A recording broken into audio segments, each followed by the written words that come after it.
Praise the Lord. Magandang umaga po muli sa inyong lahat. Ang Tree of Life ay unang-una nating makikita ito sa the first book of the Bible. Ano po yung first book of the Bible? Genesis. So doon po natin makikita yan, ang Tree of Life in the middle of the garden, at ito ay open for all mankind, for all humanity. Then, it disappears kasi it was blocked off, guarded, and lost sa reach ng tao. And in the last book of the Bible, ano yung last book of the Bible? Revelation. So isipin nyo, no? Yung agwat from beginning of the Bible, Revelation, Genesis, sa end ng Bible, Revelation, parehas na binanggit yung Tree of Life. At muli, no, kasi nawala sa eksena yung Tree of Life eh. And then nag-appear uli siya at the very last book of the Bible, and ito ay talagang naging available muli sa mga tao. At ang isang kagandahan dito, ang leaves nito is for the healing of the nations. Ngayon, ito po yung ating pag-uusapan sa araw na ito. Yung relevance ng Tree of Life at yung centrality nito sa purpose ng Panginoon. Ngayon mga kapatid, unawain po ninyo yung ebanghelyo ng Diyos. Unawain po natin yung buhay na iniaalok ng Diyos para sa ating lahat. Yan po yung mensahe ng Tree of Life. Mahalaga ba ito para sa atin? Yes. Lalo na kung ikaw ay believer, kailangan ito ay malinaw na malinaw sa iyo. Okay? Sapagkat nandito ay nakasentro yung pag-asa natin sa Panginoon. Okay. Lahat ng ito ay nag-start sa Garden of Eden. Ang sabi po ng Bible sa Genesis chapter 2 verse 8, si God mismo ay nagtanim ng isang garden na tinatawag na Eden. Si God mismo. 'Di ba? Siya yung unang-unang plantito na tinatawag natin ngayon. Nagtanim siya ng garden.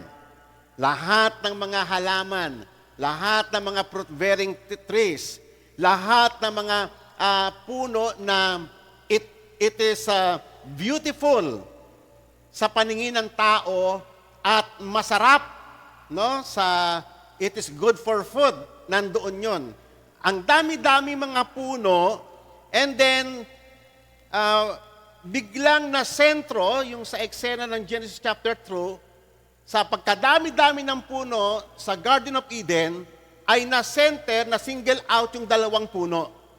Which is, ano yung dalawang puno pong iyan, mga kapatid? The Tree of Life at saka yung Tree of Knowledge of Good and Evil. And then, sila ay side by side at the center of everything. Hindi lamang noon, magpahanggang ngayon. Okay, so importante po yan, no? Itong dalawang punong ito. Saan po tayo kumakain dyan ngayon? Ano yung mas gustong-gusto mong kainin na bunga? Magpahanggang ngayon ang mga tao kumakain ng bunga ng mga yan. Panigurado ako, ang mga Kristiyano, ang kinakain yan, yung bunga ng Tree of Life. Tama? Pero, sino pa rin po pa dito sa atin ang gustong-gusto nyo pa rin yung bunga nung kabila? Okay. So, ito po ay nagpapakita ng dalawang uri ng buhay. When we talk about itong dalawang ito ay dalawang uri ng buhay.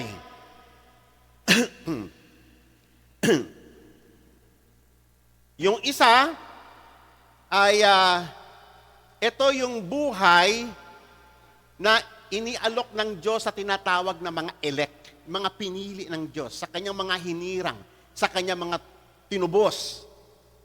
So, iyan yung kanilang kinakain ng mga mananampalataya. Pero yung mga unbeliever, yung mga ungodly, yung mga ayaw pasakop sa Diyos, ang kinakain nila ay yung bunga ng puno na nagbibigay ng kaalaman at sama-sama. Okay? Ano po ba talaga yung dalawang iyan? Unahin na po natin yung tree of life. Ang tree of life ay obviously, nire-represent nito na si God ang life giver. All throughout the scriptures hanggang New Testament, pinapakita si God na the life giver, the very source of all life. Ngayon, tatandaan po natin mga kapatid, ang buhay ay hindi po ito yung tayo ang nagpo-produce. We cannot produce life. Amen? It is only given by God. Ngayon, ang buhay ay supposedly si God ang nagbebesto nito sa mga tao at ito po ay nire-represent, no, yung tree of life ay nire-represent ng God's life-giving presence. Ino-offer niya ito as a gift, libre, accessible sa lahat ng tao. May kita mo yan sa Garden of Eden, accessible. It was free. Pwede kang, nung una pa lamang, kila Adan, anytime pwede silang kumain yan, and they will live. So, ito po yung buhay na nagdudulot sa atin ng kapayapaan at kaligayahan at contentment. Yan po yung punong iyan. So, sa puno na yan, nire-represent niya yung tinatawag na dependence sa Panginoon. Ibig sabihin, mga kapatid, si God ang sentro. Pag ikaw kumakain ka sa puno na yan, sa tree of life, si God ang sentro sa iyong buhay. Siya ang sentro sa lahat ng iyong ginagawa. At ikaw ay nasa ilalim ng kanyang pamamahala. Yan ang obvious na implications ng tree of life. Kakain ka niyan, pero si God ang magro-rule sa buhay mo. Amen? At ikaw ay mamumuhay ka in perfect harmony sa Panginoon at in full submission sa kanyang kalooban. At ito rin yung tinatawag na coram Deo. Alam niyo po ba yung coram Deo? Yung living under the presence of God. Si God ang magsusustain sa atin ng buhay. Okay? At ito ay available sa lahat ng mga tao. Ever since ang layunin ng Diyos sa kanyang mga nilalang ay managana sa buhay. Naalala nyo nung dumating ang Panginoong Yesus, iyan yung statement niya sa may John 10:10. Ang sabi doon sa may John 10:10, ang dyablo raw ay pumarito para magnakaw, manira at pumatay. Yan si Satan. Nanakawin niya yung mabubuting bagay na ibinigay ng Panginoon sa iyo. Wawasakin niya hanggang sa ikaw ay mamatay ng miserable. Yan ang trabaho ni Satan. Pero kabaliktaran si Jesus. Si Jesus ay giver, hindi po siya magnanakaw. He is the giver of life. At hindi siya magwawasak, siya yung magbibigay, siya yung magsasaayos ng ating buhay at He will make that life abundant. Ano po yung ibig sabihin ng abundant na yan? Sa atin, sa kategorya natin, sagana. No? Isang buhay na sagana. So, think about it. Buhay na sagana, hindi ba ganyan ang gusto ng mga tao? Buhay na sagana, kaya lang, ang isip nila, kailangan marami kang pera, natitikman mo ang lahat ng pleasures ng mundong ito, magpakasaya ka sa kasalanan. Yun yung alam nilang abundant life eh. Pero hindi ganyan yung abundant life na ini-offer ng Panginoon. Okay. So ngayon, ang kabaliktaran ng tree of life ay yung tree of knowledge of good and evil. So, ano po ba talaga yan yung puno na yan? Yan yung puno na pag kumain ka, symbolically, ay ikaw gagawin mo yung lahat ng gusto mong gawin, lahat ng gusto ng iyong paningin, lahat ng gusto ng iyong laman. Kabaliktaran, di ba? Yung isa, yung tree of life, ikaw ay si God ang Panginoon. Ikaw ay ruled by God. Hindi mo magagawa ang lahat ng gusto mo. Pero liligaya ka, magtatagumpay ka, sasagana ka. Pero si God ang mag-rule sa'yo. Itong puno na ito, pwede mong gawin lahat ng gusto mo. Malaya ka. Uminom ka, magsugal ka, mambabae ka, magpakasaya ka. Gawin mo ang lahat ng bagay. That represents yung tree of knowledge of good and evil. So ang human, siya yung magde-decide para sa kanya kung ano yung tama at kung ano yung mali. O, hindi ba? Tignan nyo yung society at ngayon. Ganyan-ganyan ngayon eh. Deciding for themselves what is good and what is evil. For example, bigyan ko kayo ng isang konkretong halimbawa. Sabi ng ating society ngayon, diyan mo malalaman na baliktad na ang isip ng mga tao ngayon. Hindi ang mga bading, ang mga din yan, natrap lang sila sa katawan ng lalaki, pero mga babae sila. So, ganun kabaliktad na yung isip ng mga tao ngayon. At ang tawag na nila ngayon sa love, ay hindi na yung love na ibinigay ng Diyos. Hindi na yung love na dinefine ng Diyos. Ang sabi ng mga bakla, love yun. Mahalin mo yung kapwa mo lalaki. Basta magustuhan ng puso mo. Yan sa mundo. Kahit na may asawa ka, pag may nakita kang magandang babae, sexy, mahal ko siya. So, ganun na kabaliktad ang isip ng tao. Ni-redefine na ng mga tao yung katotohanan ng Diyos. Okay? So, ikaw na ang magde-define para sa iyong sarili, kung ano ang masama at mabuti. At ikaw na ang authority, hindi na si God.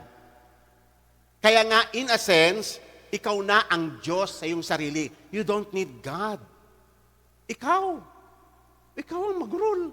Ikaw ang mag-decide. Ikaw ang mag-determine na kung ano ang tama at mali sa iyo para sa iyong sarili. Kung ano yung kabubuti mo. Yan. Hindi mo na kailangan si God. You don't need to consult the Bible. You don't need the law of God. Hindi mo kailangan yan. Ang kailangan mo lang ikaw. Diba? Ganyan-ganyan ngayon ang mga tao. Sila na ang nagde-define ng kung ano ang makakabuti at kung ano ang makakasama sa kanila. So, anong implication nito? Ito yung tinatawag na man-centered na buhay. Yan, ang man-centered na buhay ay ito yung uri ng buhay na inialok ni Satanas sa tao. Yan yun eh. Hindi siya yung literal na bunga, kundi isang uri ng buhay na ikaw ang bahala sa sarili mo. You don't need God. At gustong-gusto ng mga tao yun ngayon. Kitang-kita naman ninyo ngayon. Gustong-gusto ng mga tao yan. Na sila yung uupo sa upuan ng Diyos. Paalisin mo si God sa buhay mo. Ikaw ang uupo. Ikaw ang magkiklaim. Okay? So, iyan po yung nire-represent ng tree of knowledge of good and evil. Ang tanong, mga kapatid, ano po ba ang kinakain nyo ngayon? Saan puno kayo kumakain ngayon? Si Jesus na ba talaga? Ang Panginoon na ba talaga ang may control sa buhay ninyo? Siya na ba ang talagang nasusunod sa buhay nyo? O ikaw pa rin? Ikaw pa rin ngayon nag-determine kung ano yung tama at mali para sa'yo. Diba? You don't need to answer me yes or no. Just between you and God, malalaman mo kung ano yung kinakain mo magpahanggang ngayon. At kapag kumain ka sa puno na yan, ang sabi ng Diyos, you will surely die. Hindi ka lang basta mamatay. Your life will become miserable. You will lose life pag kumain ka niyan. Amen.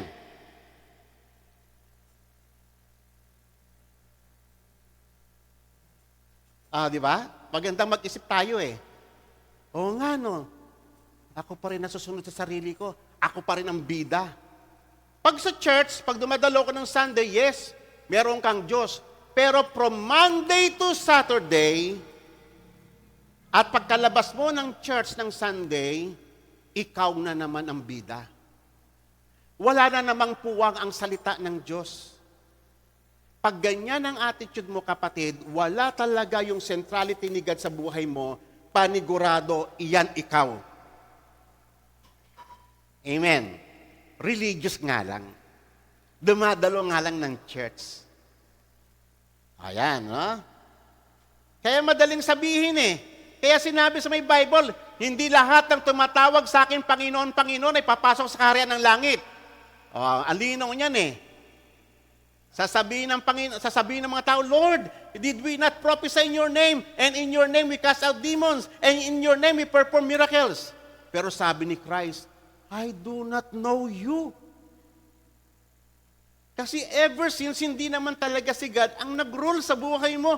Ikaw ang nag-rule sa buhay mo. Ikaw ang nagde-decide kung ano yung makakabuti sa'yo. You don't need God from Monday to Saturday and even after church service. Ikaw na. So, yan, obviously yan. Yan ang kinakain mo. At ikaw, kapatid, ay walang buhay. Panigurado yan. Panigurado yan. Amen? Ngayon, alam nyo ba, yang sinabi si Aleister Crowley, siya yung pinaka-founder ng satanismo. Satanism. Nakita niyo yung unang-unang principle. Yung may 10 commandments din sila eh. Yan yung number 1. Diba sa commandment ng Diyos, you shall have no other gods before me. Sa kanila naman, ang unang-unang commandment yan. Gawin mo ang lahat ng magustuhan mo, iyan ang pinakabuod ng batas. Gawin mo. Just do it. Sabi nga ng Nike. Do it! Gawin mo kung ano yung gusto mo. O yan. Pag ganyan ang attitude mo, panigurado yan. You are eating from that fruit until now. Ayan, no? Ang gandang pag-isipan, mga kabataan, ano? Mga nanay, mga tatay. Now, sabi ng Panginoon, binalaan ng Diyos ang tao. From any tree of the garden, you may freely eat. Malaya. Ang dami namang puno eh. Nagbigay si God ng ang daming puno, iba't iba, may atis, may avocado, may mga, ang daming mga puno. Good for food. And pleasing to the eyes. Hindi ba? Kahit ngayong aratlis, maliit eh, talaga naman, pag nakita mo, talagang namang hindi ka mapakali eh. Lahat ng iyan, binigay ng Diyos, andoon niya sa may Garden of Eden. Lahat ng uri ng puno, papaya, saging, lahat ng maibigan mo, na-provide ng Diyos. Pero meron lang isang pinagbawal ng Diyos eh. Huwag ka lang kakain doon sa may puno na yan. The tree of knowledge of good and evil. Kasi pag kumain ka niyan, you shall surely die. Sabi ng Panginoon. Tiyak! Hindi yung probably, maybe, perhaps, hindi ganun eh.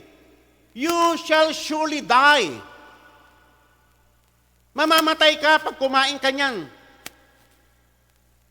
Andiyan naman yung tree of life eh. Bukod, ayaw mo yung ibang mga puno. Yung tree of life, kumain kayo, mabubuhay ka eh. Pero talaga ng tao, talagang pinili niya talaga deliberately eh. Nireject niya yung ini-offer ng Diyos na buhay at ang gusto niya yung buhay na siya ang magro-rule sa kanyang sarili. Oh, kapatid, di ba masarap yon?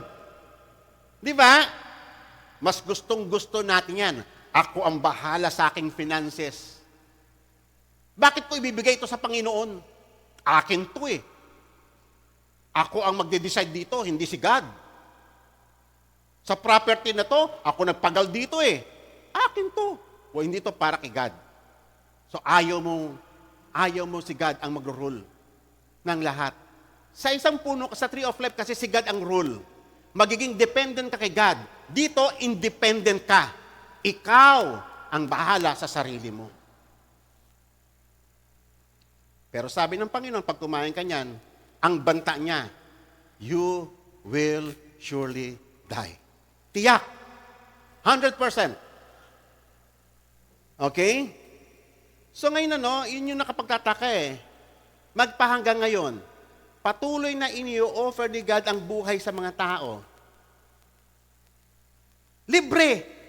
Namatay si Christ sa cross, libre na inialok ang buhay. Pero magpahanggang ngayon, ang pinipili pa rin nila yung isang puno, yung bunga na, kasi ang sarap kasi pag ikaw ang nasusunod eh. At kapag ikaw susunod ka kay God, para ba ang feeling mo parang restricted ka ni God? Parang ang feeling mo ayaw kang lumigaya ng Diyos. Pero alam niyo, sa totoo lang, ang totoong kaligayahan ay pag kumain ka ng tree of life. Ang totoong kalayaan ay doon mo makikita sa may kabila. Wala rito. Ang mga tao gusto niyang lumaya kay God, pero ang nangyari, naging alipin siya ng kanyang sarili. Kaya nga ito ay nire-representa, sabi ko nga sa inyo kanina, yung dalawang puno na yan ay nire-represent ng dalawang uri ng buhay. Dalawang uri ng buhay na parang dalawang uri ng daanan. Yung isa,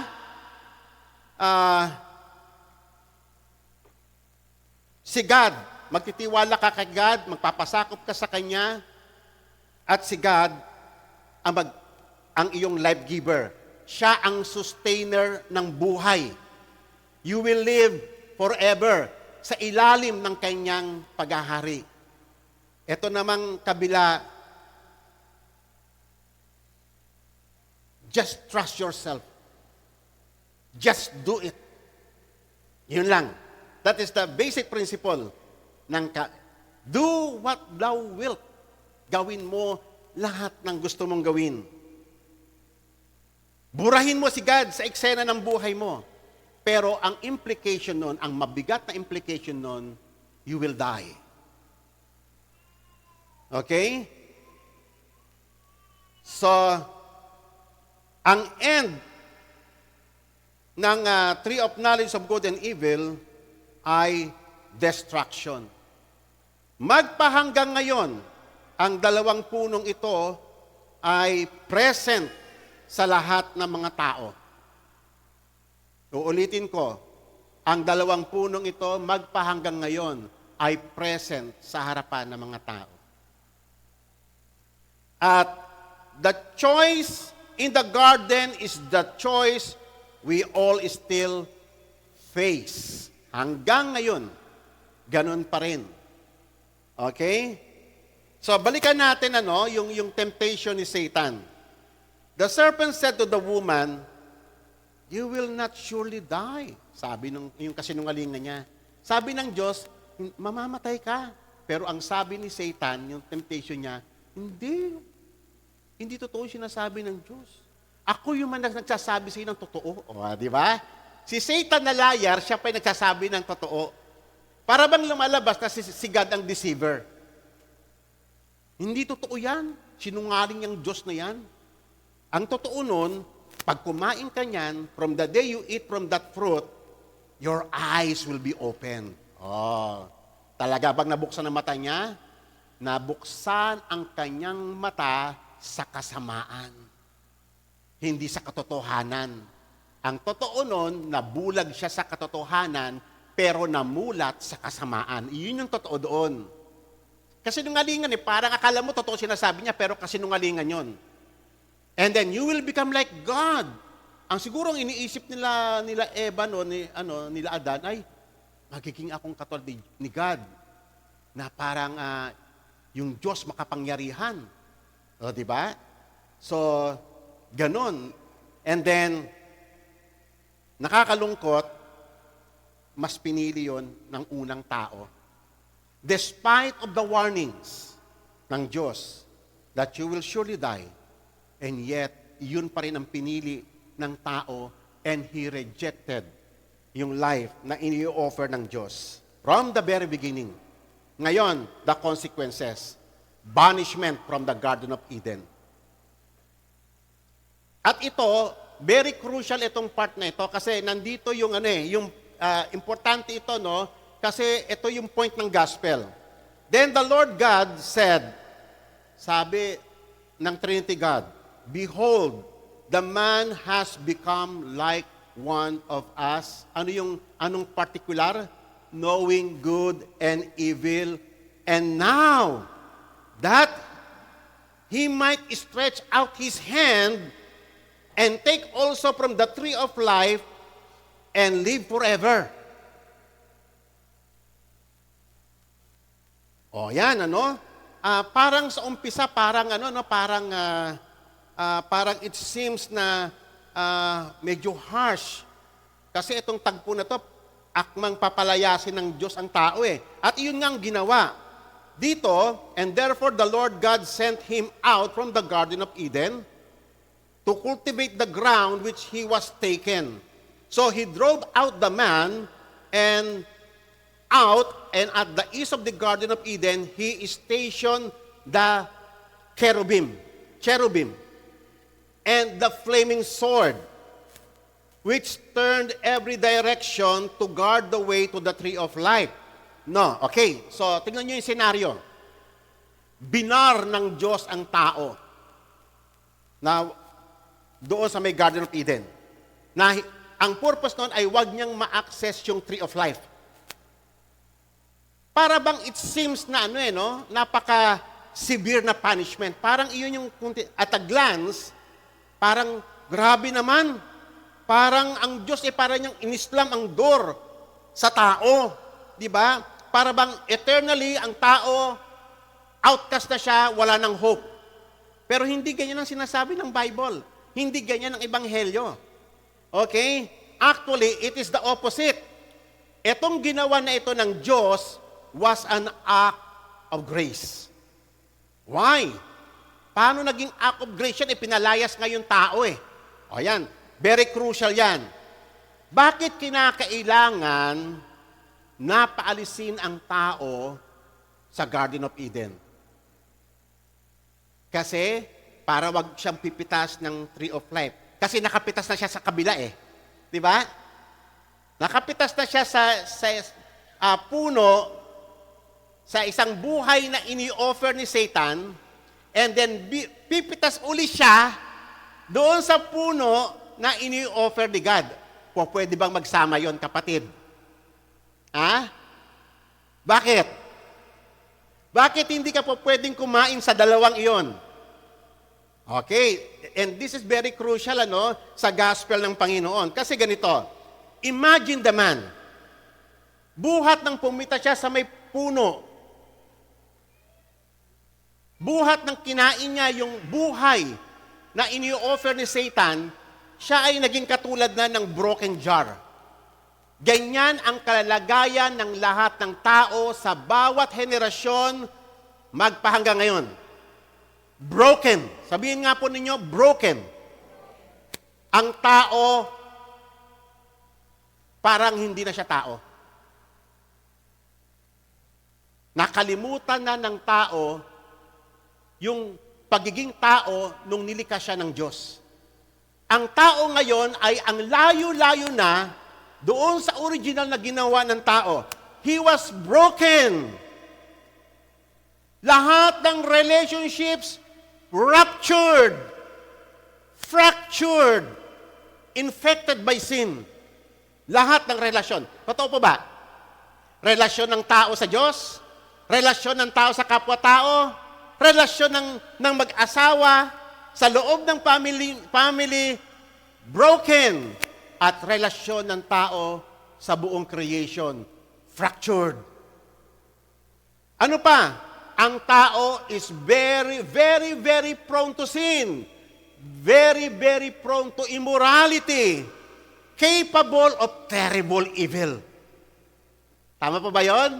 Tignan nyo yung mga tao, grabe yung evil na kayang ma-invent ng tao ngayon. Mula nung nagkasala ang tao dyan, magpahanggang ngayon, ang tao, kitang-kita natin, capable of terrible evil. At hindi lang yon, ang tao ay punong-puno siya ng guilt and shame. At punong-puno siya ng kanyang sarili. Yan ang tao. Yan ang fallen man. At ang pinaka-worst pa doon, gusto niyang maging Diyos. Wow. Isipin mo, yung taong ganyan, ang kalalagayan, at pipitas doon sa tree of life, anong mangyayari nun? Mabubuhay siya magpakailan pa man with that broken condition. And what is the implication of that, kapatid? Ha? Anong implication of that?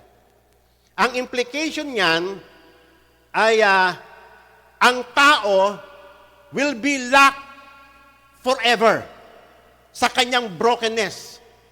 He will be broken eternally with a ruined life with no end. Kasi eternal na eh. Ruined na yung buhay niya for all eternity. Na ang ibig sabihin niyan, capable na siya wickedness for everlasting to everlasting. At unstoppable and uncontrollable, unrestrained evil for all eternity. Isipin niyo yun. Isipin niyo yun. Ang tao magpapakasama-sama siya hanggang sa dulo. Wala nang escape, wala nang possibility na siya ay gumaling.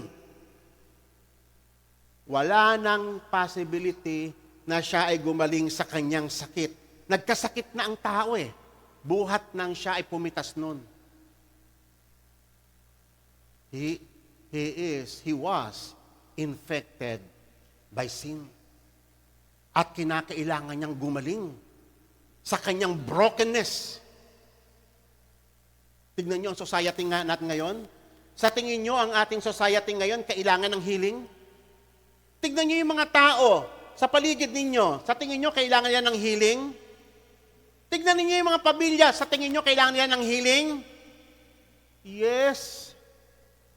Ang tao was broken. Kaya nga yung pag-block ng Diyos sa kanila, hindi ito act of cruelty.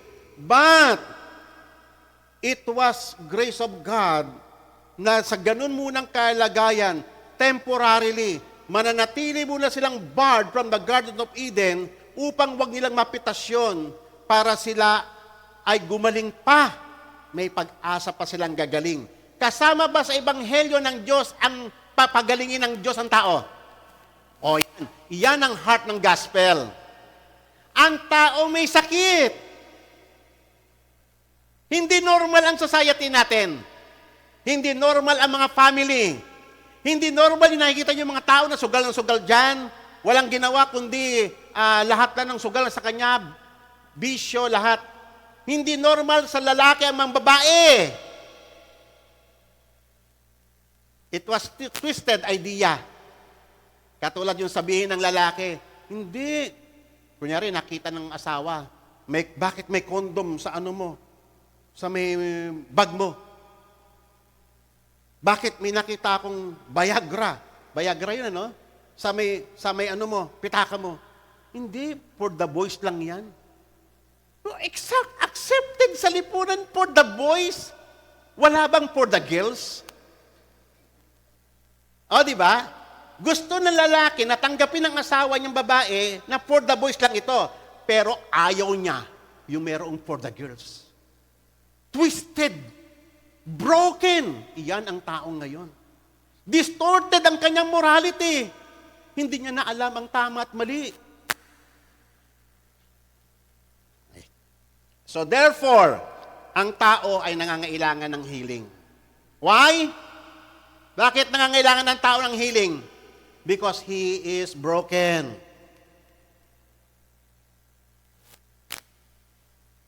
He is broken. Tingnan niyo yung mga tao ngayon. Wasak-wasak. Hindi lang pagkatao niya wasak, pati pamilya niya wasak. At hindi niya na alam paano niya i-fix yung sarili niya. Tama po ba ako? Tama po ba ako? Ang tao, kung wala ang Diyos, hindi niya na alam ang gagawin niya, papaano muli siya magiging buo. Kung papaano muling bubuin ang pamilya niya, hindi niya na alam. Ang tao, pag may problema siya, he is trying to solve his problem by his own. But never na mangyayari yun. Kasi hindi mo kayang pagalingin ang sarili mo. You need a healer. You need a healer. You need a rescuer. Nasusunog na yung bahay mo. Kulang yung lakas mo na maglagay ka ng tubig, magsalok ng tubig. Kailangan mo ng bumbero na. Pero ang tanong, kailangan nga ba ng tao ang Diyos? Hindi, puro sarili niya pa rin. Hindi! Puro pa rin sarili niya. Magpahanggang ngayon, hanggat na andyan kasi yung sarili, there is no escape. There is no cure. There is no remedy. You will die. Hanggat nandiyan ka sa ganyang kalagayan. Puro sarili mo. Kaya nga, sa gospel, ang tao, tatalikuran niya ang kanyang sarili. Isosurrender niya yung sarili niya sa kalooban ng Diyos. Kasi yung sarili natin ang sagabal upang tayo ay gumaling. Yung sarili natin ang sagabal upang tayo ay makapanumbalik sa Diyos. Yung sarili mo. Kaya huwag kang magtuturo ng ibang tao. Ang ituro mo, ikaw. Huwag mong sabihin, siya ang culprit. Siya ang may sala. Tumingin ka sa salamin, sabihin mo, ikaw ang may kasalanan. Kasi ayaw mo manumbalik sa Diyos para gumaling ka. Tama po ba yon? Kailangan ba natin ng healer? Inaamin ba natin na may sakit tayo? Kaya nga sabi nga ni Jesus I did not come for yung mga walang karamdaman. I come for the sick. Yung mga may karamdaman. Kaya siya pumarito. Ang mahirap sa tao yung pag-amin. Kaya mo bang aminin, kapatid, na may sakit ka? Sa harapan ng Diyos. Kaya mo bang aminin na, Lord, hindi ko kayang pagalingin ang sarili ko, I need you. Kaya ba natin yan? At kapag ikaw, kapatid, kaya mong aminin yan, you are blessed. Mapalad ka. Kasi dyan mag-i-start sa pag-amin, sa pagtanggap sa katotohanan iyan. Dyan mag-uumpisa yung kagalingan mo na hindi mo kaya ng lunasan. Tatandaan po natin, ang tao was terribly broken. Hindi lang po siya broken, terribly. Alam niyo ba yung salitang terribly? Napakabigat nun. Man was terribly broken. At yung kanyang depravity ay palalim ng palalim and it getting worse. Sa tingin ng ating society, lumalala ba? Sa tingin nyo, lumalala ba ang ating society? Ang society ba natin pasama ng pasama? Kasi grabe na yung kanyang sakit. Grabe na ang kanyang karamdaman. Yung nanay, hindi lang nabigyan ng allowance yung anak, babarilin niya nanay niya. Yung mga bata ngayon, mga estudyante, elementary, kayang-kaya nang pumatay ng marami. Grabe na yung sakit ng society natin. Okay lang sa inyo yun? Ang tao, normal na siyang magsinungaling ngayon. Kaya napakarami ng hearing sa Senate kasi ang daming sinungaling. Sang damakmak ng sinungaling. Kaya kinakailangan mo ng maraming lawyer, magbabayad ka para may takapagtanggol sa iyo. Itatama lahat ng mga mali. Magpapabricate ng maraming kasinungalingan. Our society is broken. Even our justice system ay may sakit. So ngayon, pansamantala, ang Garden of Eden ay closed, blocked for humanity for the meantime. Amen? Guarded by the cherubim na merong sword of fire, flame. Okay? Ang tao, temporarily, he was outside the Garden of Eden, cut off siya for the meantime sa source of life, longing na makabalik at waiting sa kanyang healer. Yan ang estado ng tao. Tama po ba? Ang tao ay naghihintay ng kanyang manggagamot. Sino yon? Pag-usapan natin yan. So ngayon, tatandaan natin, ang tree of life ay hindi nag-vanish. Hindi nawala. Nandoon pa rin siya, kaya lang it was guarded. Binatayan lang ng cherubim na may hawak na flaming sword. Okay. Ngayon, punta na tayo sa restoration.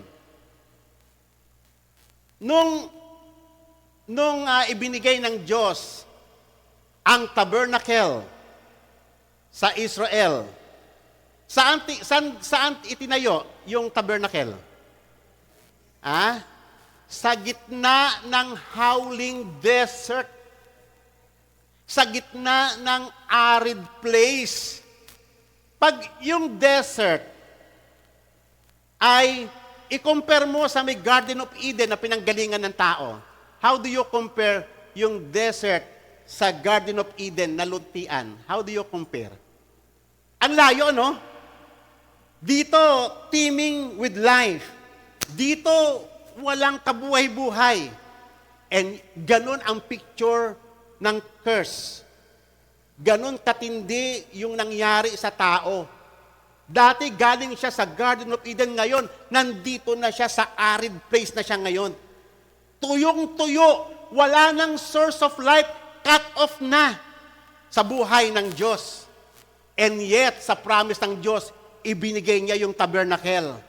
For what purpose? Kasi yung pangako ng Diyos na ire-restore niya ang tao pabalik sa Garden of Eden.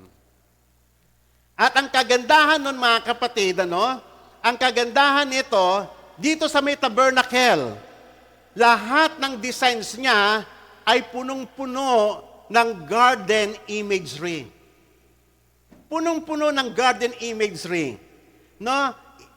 At iyon ay reminder na ang tao galing doon, galing siya sa may Garden of Eden, nawala, at dito sa may tabernacle ay plano ng Diyos na i-restore siya, pabalik. Okay, tingnan natin. Unang-una, pagpasok mo sa holy place, ang unang-unang makakabubulaga sa'yo, ang makaka-attract ng iyong attention, ano yon? Yung golden lampstand. Yan yung first vessel na napaka-ornate, fascinating, glorious piece of artwork. The golden lampstand. Ang shape niya ay parang puno na may mga branches, may mga buds, may mga blossom, para siyang golden tree. Para siyang a golden tree of life. Hindi lang tree of light Tree of light.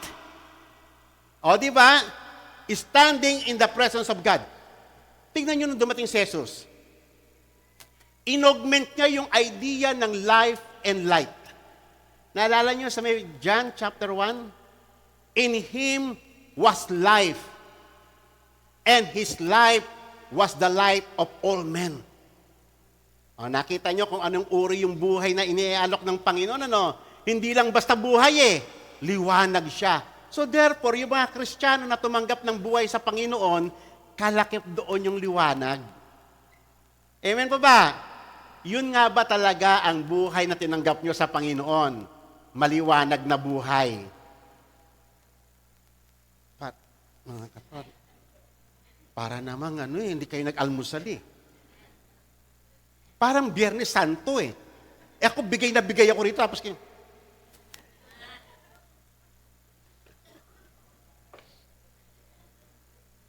Di ba? Obvious reminder. Obvious reminder ng tree of life.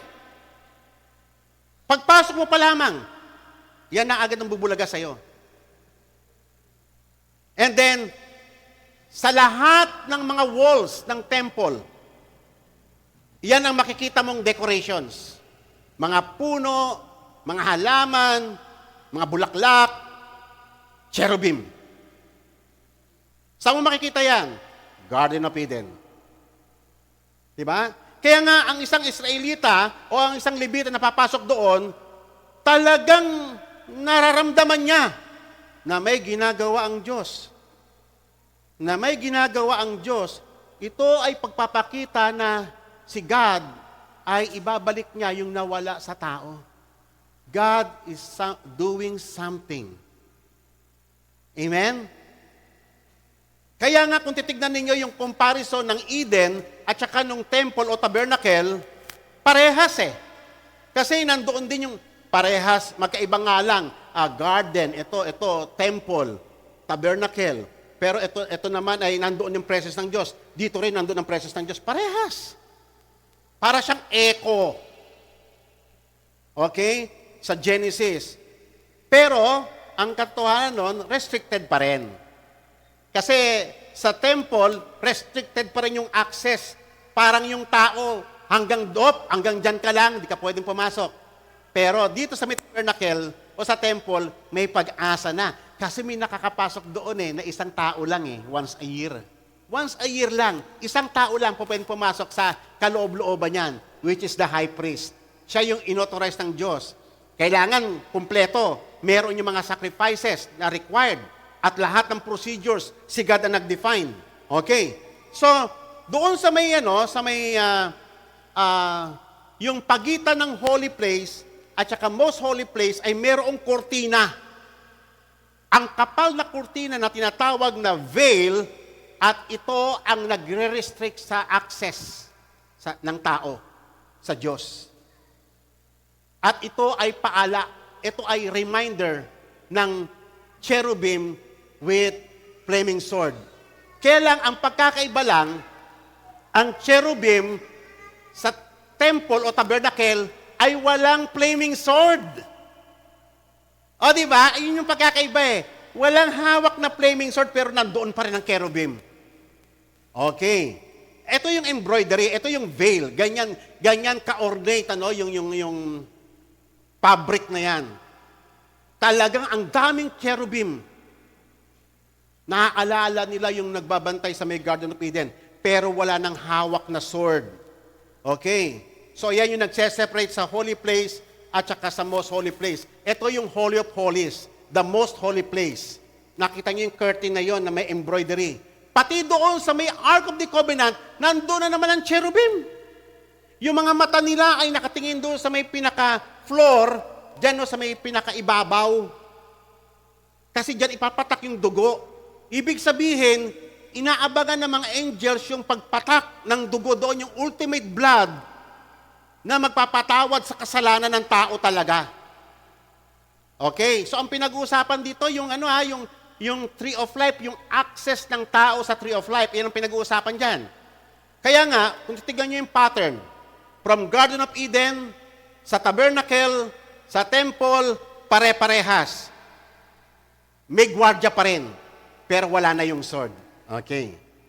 Kaya nga yung priest, every time na papasok sa dyan, nare-remind siya sa Garden of Eden or sa Tree of Life na nawala sa kanila, pero naiintindihan nila, God is making a way para ang tao makabalik.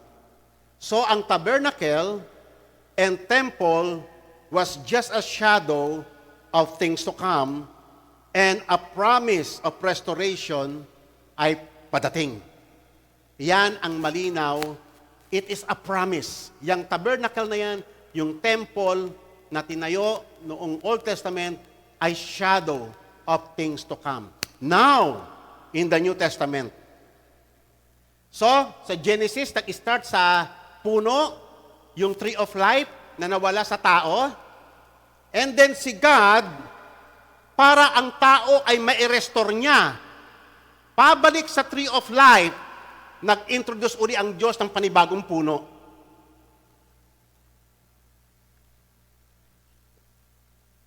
Kasi ang sabi ng Bible, Christ redeemed us from the curse of the law, having become a curse for us. For it is written, cursed is everyone who hangs on the tree. Another tree, para ma-restore yung tree of life. Nag-introduce si God yung panibagong puno para ang tao ay makabalik sa Diyos. Tatandaan nyo yung cross na yan, ang tawag sa may Bible, tree. Kasi puno yan eh. Galing yan sa puno. It was a tree. Kaya nga ang pagkakasabi sa Galatians, pati sa Deuteronomy, cursed is everyone who hangs on a tree. Hindi lang basta a plank of wood. Now, tingnan po natin. Ang disease o yung sickness ng tao ay pumasok sa unang puno. Dahil mali yung puno na inabot nila. Pero yung cure ng Panginoon, yung remedy ng Panginoon ay galing din sa isang puno. At sinabi ng 1 Peter chapter 2 verse 24, He Himself bore our sins in His body on the cross, and that was Jesus Christ, so that we might die to sin and live to righteousness. Dalawa po yan ha, mga kapatid. Yan yung dalawang purpose na inaccomplish ni Christ, yung mamatay yung tao sa kanyang kasalanan. At hindi doon nag-enjoy, hindi mamamatay ka na sa kasalanan. Kung hindi ikaw ngayon ay mabubuhay na para sa Panginoon. At sinabi niya, for by His wounds, we are healed. Oh, siya pala yung healer. Siya pala yung promise na healer, na siya lang ang pwedeng magpagaling sa sakit ng tao, sa brokenness ng tao, sa brokenness ng society. Christ is the answer ng ating bansa. Ng ating bansa na napakagulo. Gagaling lang ito sa pamamagitan lamang ni Jesus. Ang buong mundo ay may sakit. Si Jesus lang ang manggagamot, ang magpapatigil sa lahat ng digmaan, sa lahat ng krisis, sa lahat ng mga sakit, karamdaman. Si Jesus lang papagaling sa mga pamilya, sa mga wasak na individual. Si Jesus ang manggagamot. Siya yung namatay sa krus. Siya ang nagtamo ng napakaraming sugat at sa pamamagitan niya, gagaling ang humanity. Wow! What a promise! A wonderful work of God on the cross. Amen. And the pattern is this. The thing that broke us becomes in God's hands the very thing He uses to heal us. Yung puno ng good and evil, puno din ang ginamit ng Diyos para gumaling ang tao. The same, yung pattern. The same, yung imagery. Now, how about the flaming sword? Di ba ang flaming sword, iyan yung nagbabar sa tao para wag siyang muling makabalik sa tree of life. Why? Bakit nandyan yung flaming sword? Ano po ang reason? Para hadlangan yung tao kasi broken pa siya eh. Hindi pa siya magaling. Kailangan niya muna ng healer. Okay? So ano ang ginawa ng Panginoong Yesus? Ano ang ginawa ng Diyos dito sa flaming sword? Ang flaming sword na yan, it represents the justice of God. Yang sword na yan ay sword ng judgment ng Diyos sa lahat ng lapastangan, sa lahat ng makasalanan, sa lahat ng mga wickedness ng tao, sa kanyang lawlessness. Ngayon, yung lahat ng puot ng Diyos sa tao ay ibinuhos ng Diyos kay Jesus sa cross. That flaming sword was absorbed by our Lord Jesus Christ Himself. Kaya nga, sabi nga sa may Isaiah 53 to 54, surely our griefs He Himself bore, and our sorrows He carried. Yet we ourselves esteemed Him stricken, smitten of God, and afflicted. But He was pierced for our transgressions. He was crushed for our iniquities. And the chastening for our well-being fell upon Him, and by His scourgings we are healed. Amen? Masaya ba kayo na tayo ay gumagaling na sa ating mga karamdaman? Gumagaling na nga ba? Amen? Mga Kristiyano, I'm talking to you. Gumagaling na ba talaga? Kung hindi pa, you need to come to Jesus. He is your healer. And He is the tree of life. Hindi lamang yung pagagalingin ka niya, bibigyan ka niya uli ng buhay.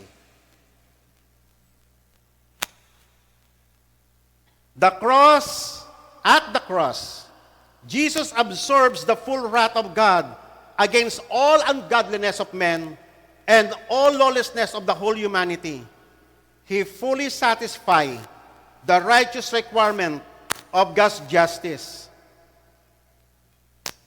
Amen? At tanging sa Kanya lang, tayo ay gagaling. So therefore, dahil na-absorb niya na yung sword, may umahadlang pa ba sa tao para makalapit sa Diyos? Wala na.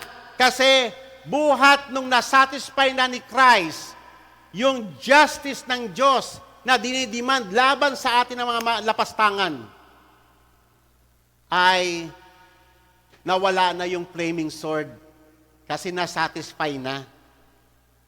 Yung access ng tao sa paradise, sa Garden of Eden, sa Tree of Life, ay open na. Amen! Open na. Accessible na uli. Yung dati na sinasabi ng na you cannot pass, sabi ng cherubim, may flaming sword. But now, it was opened. Wala nang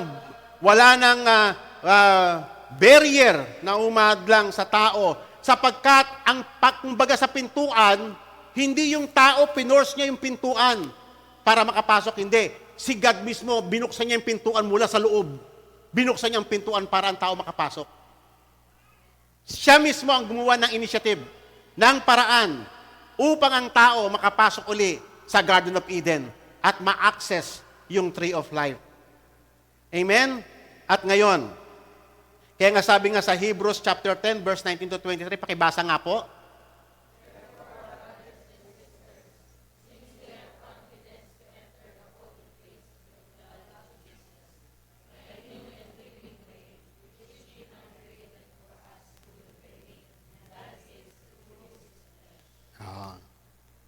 Amen? Yung katawan pala ni Jesus, no? Siya yung nagsilbing parang veil. Now, papunta na po tayo sa may pinaka-climax. Punta na po tayo sa Revelation. Ang pinaka-theme ng Book of Revelation ay restoration of all things. The new creation.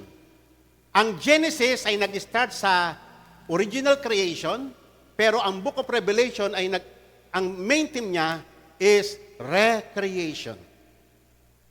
At parehas na libro, binanggit ang Tree of Life. Pero dito muna tayo mag-start, mga kapatid. Kasi diyan sa may sa new creation, merong river na galing sa presence ng Diyos, sa throne ng Panginoon. Dumadaloy ito hanggang sa dulo ng daigdig. Merong river. At ito ang pangako ng Panginoon na gagawin niya ang lahat ng bago. Now, Naalala niyo yung river kanina, galing sa throne of God. Ito yung sinasabi sa Revelations 22. Diyan sa river na yan, sa river of life, on either side of the river, the tree of life. Wow! Nag-appear uli ang tree of life. It was lost, naalala nyo? It was barred. But now, nandyan na uli nag-appear na uli ang tree of life, bearing 12 kinds of fruit, yielding its fruit every month, and the leaves of the tree are for the healing of the nations. Wow! Nakita nyo yung mind ni God? Yung mind ni God, ang nasa kanyang talaga, ay pagagalingin niya talaga yung brokenness ng tao. Pagagalingin niya yung malalang sakit ng sangkatauhan. Yan ang heart ng gospel. Kaya nga pag ikaw sinampalatayanan mo ang gospel, gagaling ka eh. Unang-una ang iyong sarili. Pangalawa, yung pamilya mo. Matututo kang magpatawad. Alam nyo, ang tao hindi siya darating sa healing hanggat hindi siya marunong magpatawad. Kaya ang requirement ng Diyos, forgive. Kung paano kang pinatawad ng Diyos, kung paano pinatawad ng Diyos yung sandamakmak mong kasalanan, tuturuan ka rin ng Diyos na magpatawad sa mga taong kinamumuhian mo, sa mga taong kinasusuklaman mo, sa mga taong inaakala mong gumawa ng masama sa'yo. Doon ka mag-i-start, kapatid, para ikaw ay gagaling. Forgiveness, sapagkat ganun ang ginawa ni Kristo. Pinatawad, inako niya ang lahat nating kasalanan. Pinatawad niya ang lahat ng pagsalangsang ng tao. At siya ay gagaling. Pero hanggat hindi ka nagpapatawad, kapatid, hindi ka kailanman darating sa kagalingan. Never nagagaling ang iyong pamilya. You will die miserably. You will die in your sin. Kasama yan sa Ebanghelyo ng Panginoon, ang pagpapatawad. Now, ito yung interesting ngayon. Yung tree of life, dati sa Genesis, iisa lang. Pagdating sa Revelation, kabilat, kaliwat, kanan, ang daming tree of life, ang dami-dami. Amen. At ito ay abundant sa lahat ng tao. It is multiplied. Hindi na iisa. Napakaraming tree of life. Wala nang flaming swords. Wala nang cherubim na nagbabantay. Ang access is widely open for all humanity. At ang bunga ay plentiful sa buong taon. And it was freely given to everyone who comes. Come, sabi ng Panginoon. Ini-invite ng Diyos ang lahat. Come, kayong mga walang pera. Kumain kayo. Libre. Nauuhaw ka. River of life. Libre. Walang bayad. Ngayon, ang mineral water may bayad eh. Magkano to ngayon? Magkano to ngayon? Diyan, sabi ng Panginoon, libre. Come! Kayong mga walang pera. Come! Kumain kang muli. This time, piliin mo na si Jesus. Siya yung tree of life. Gagaling ka. Mabubuhay kang muli. Uminom ka. Yan yung Espiritu Santo. Tutulungan ka. Amen? Yung interesting Tignan ninyo yung pagkakasabi ng scriptures. The leaves of the tree were for the healing of the nations. Anong ibig sabihin? Tatandaan po natin, mga kapatid, ang damage na nag-start sa Garden of Eden ay hindi po nanatili sa Garden of Eden lang, yung damage. It was spread sa lahat ng dako ng mundo. Yung damage. Yung sakit. Parang virus. Kumalat sa buong sangkatauhan. Lahat infected by sin. Now, lahat ng relationships, lahat ng society, lahat ng known society sa mundo, every human heart, every nation, lahat ng ito, lahat ng taong broken, ang kanyang brokenness ay malala at tanging yung leaves ng tree of life lamang ang magpapagaling sa kanya. Wala nang iba. Walang bayad ang kagalingan. Only you submit your life, yourself, to the Lordship of Jesus Christ. And once again, yung life mo ay mapailalim sa kanyang paghahari at yung kanyang mga utos ang muling mamamayagpag sa buhay mo. Muli kang mabubuhay. Muling aayos ang buhay mo. Tayo minsan nawawala na tayo ng pag-asa sa buhay natin eh. Wala na akong pag-asa. Parang gusto ko na mamatay. Di ba? Kapatid, napakapalad mo, hindi ka dumating na sa puntong iyan. Napakinggan mo ebanghelyo. May kagalingan. Alam niyo kung bakit ang mga tao gusto magpakamatay? Kasi hopelessness. Wala na siyang makitang liwanag. Wala na siyang makitang pag-asa sa buhay. Pero pag tumingin ka kay Jesus na namatay para sa iyo, may pag-asa, may liwanag. Muling magliliwanag ang puso at isipan mo na nadidimlan ng iyong misery. Amen. Yung desperation mo gagaling. But you have to surrender yourself to Christ. Surrender yourself to Christ. At kumain ka ng buhay na iniaalok ng Diyos para sa ating lahat. And then we come to the conclusion. Sinabi sa Revelation 22 verse 14, mapalad ang naguhugas ng kanyang kasuotan.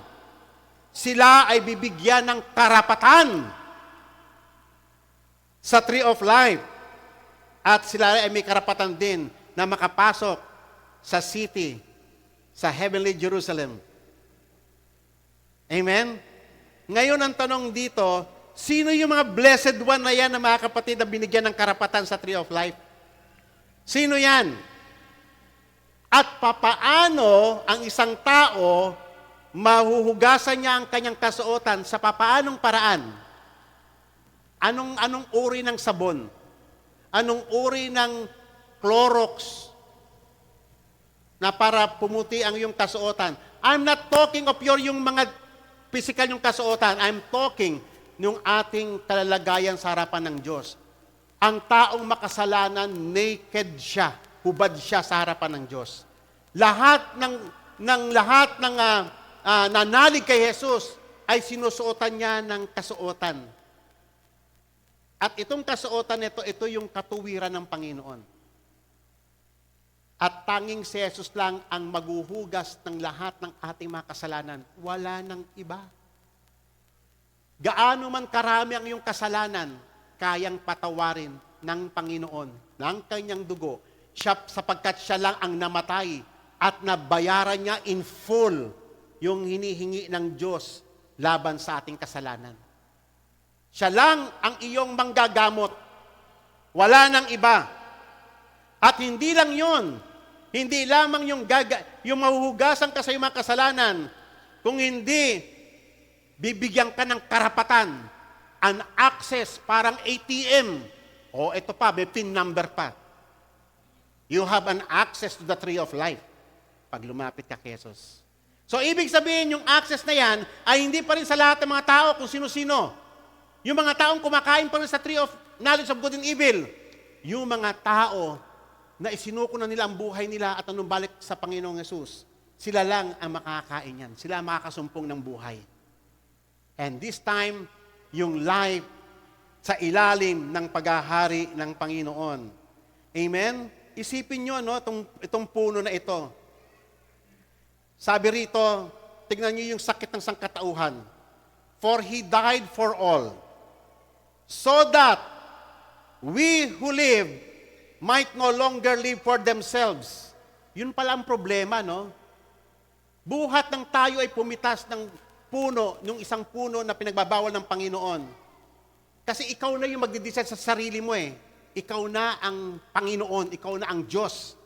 Pero rito, Pag kumain ka pala kay Jesus ng kanyang buhay na iniaalok sa atin, ikaw ay mamamatay na sa iyong sarili. For He died for all, that we who live, tayo mga nabubuhay, ay wag nang mabuhay para sa kanyang sarili. At habang ikaw ay namumuhay sa iyong sarili, you will die. There's no life in it. But for Him, ngayon, ang buhay mo na ngayon, ay itatalaga mo na para sa Kanya. You will live for Him who died and rose again on their behalf. Yan na ngayon ang buhay ng Kristiyano. Hindi ka na nabubuhay sa iyong sarili. Namatay ka na sa iyong kasalanan at nabubuhay ka na sa pakakatuwiran. Yan ang ibig sabihin yan, kapatid. Okay? So, that is the life na nais ng Diyos para sa ating lahat. Yung mabuhay na tayo sa righteousness, mamatay sa kasalanan, at mabuhay na para sa Panginoon. Hindi na para sa ating sarili. That is the life na nais ng Diyos. That is yung essence ng tree, the fruit of the tree of life.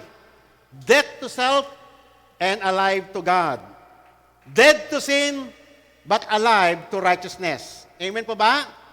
So, ang sabi ng Panginoon, this is eternal life, that they may know you, the only true God, and Jesus Christ, whom you have sent. Tatandaan nyo, we are talking about life. God is offering us life. And God is Himself is the giver of life. He is the source of life. And this is the kind of life na ini-offer ng Diyos sa atin na nireject ng tao noong una. But now, it was restored through Christ. And this is eternal life. Ano yung eternal life? Ano uli yung eternal life? Dinagdag lang naman yung longevity. Pero ang totoong meaning ng life ay yung mabubuhay ka na para sa Panginoon. Yan ang life. Yung quality ng life na in harmony with God. Yung buhay na hindi ka na nabubuhay para sa iyong sarili, kung hindi na para na sa Panginoon. At itong buhay na to is for designed for eternity to eternity. That is eternal life. Amen? Nawa, naunawaan natin ito at mapagpala kayo at muli tayo ay tumalima kay Jesus, talikuran na natin ating mga sarili, talikuran na natin ating mga kasalanan at mag-start na tayong mabuhay sa Panginoon. Tatandaan muli natin, ang kagalingan ay darating lamang sa pamamagitan ni Jesus. For Christ is the healer. Christ is the only answer to all your problems. Tayong lahat ay tumayo. Hallelujah. Purihin ka, Panginoon, sambahin ang iyong banal na pangalan, luwalhatiin ka, Ama. Dakilain ka sa lahat ng iyong napakagandang panukala para sa amin, upang kami ay mabuhay magpakailanpaman sa ilalim ng iyong paghahari. Salamat, Ama, sa buhay na kaloob mo sa amin sa pamamagitan ni Jesucristo, na kami muli ay magpapasakop sa ilalim ng kanyang paghahari. Salamat, O Diyos. Niligtas mo kami sa aming mga sarili. Niligtas mo kami. You healed us from our brokenness, O God. You healed us from every sicknesses and diseases ng kasalanan. Panginoon, patawarin po kami sa aming mga kasalanan at tulungan mo kami, Panginoon, na totally may submit namin ang aming buhay sa iyong kapangyarihan. At si Jesus, O Lord, ang Panginoon na maghahari at mag-rule sa aming buhay ngayon at magpakailanpaman. In Jesus' name, Amen. God bless you all po.